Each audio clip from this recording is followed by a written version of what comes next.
Now let's take a look at graphing some rational functions, including transformations. The first one that we're going to do is f of x equals 2 times the parent function 1 divided by x. Now, if you're familiar with your transformations, as you should be, you realize that all this does to the graph is to make it twice as tall. So let's take a look at how that's going to graph. You might also see it, by the way, written as 2 divided by x. Now, each point is going to be twice as high or twice as low for its y value.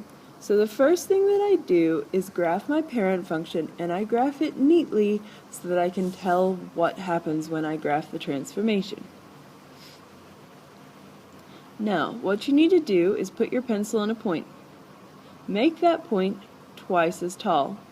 Then put your pencil on another point, and make that point twice as tall. And then make another point twice as tall, and do this until you see enough dots that you can connect confidently in the shape of the graph. Let's go back.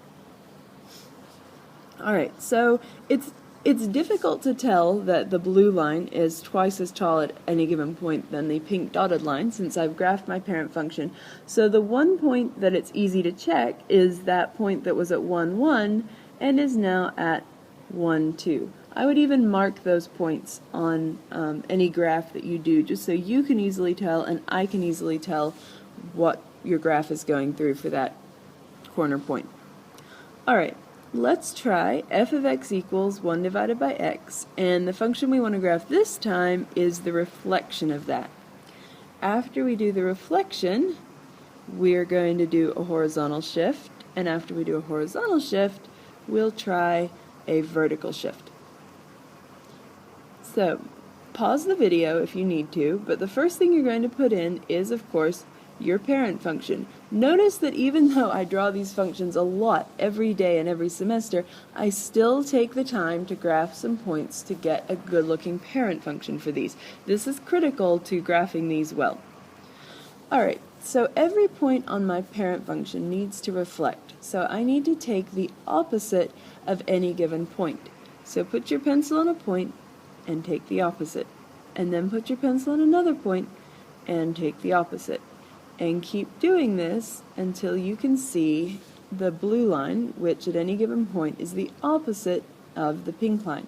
Now, it's good to use different colors because my two blue lines make one version of the graph and my two pink lines make the parent function. And it is very tricky to tell with rational functions what you have graphed and what might just be the parent. Alright, let's try a horizontal shift. Notice, look closely at the horizontal and the vertical shifts for a second. The horizontal shift is listed underneath the fraction with the x. So horizontal shifts are always grouped with the x, and in the case of rational functions, they will appear underneath. They'll appear in the denominator with the x value. Alright, so I graph my parent. Now, notice that I'm drawing in the asymptotes this time, because I'm going to shift my asymptotes, and it's going to help me when I go to shift my graph. So, this has a horizontal shift. It says +2, so I know horizontal shifts are opposite. So I'm going to draw my asymptotes in again, but I'm going to put them 2 further to the left than they were originally. Now, I know that my parent function goes through the point 1, 1, so the corner of this branch now goes through the point -1, 1, because that's what happens if I subtract 2 horizontally.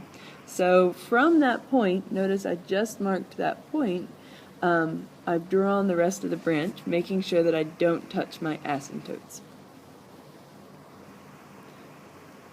And each point has been moved over 2 to the left. Alright, last one.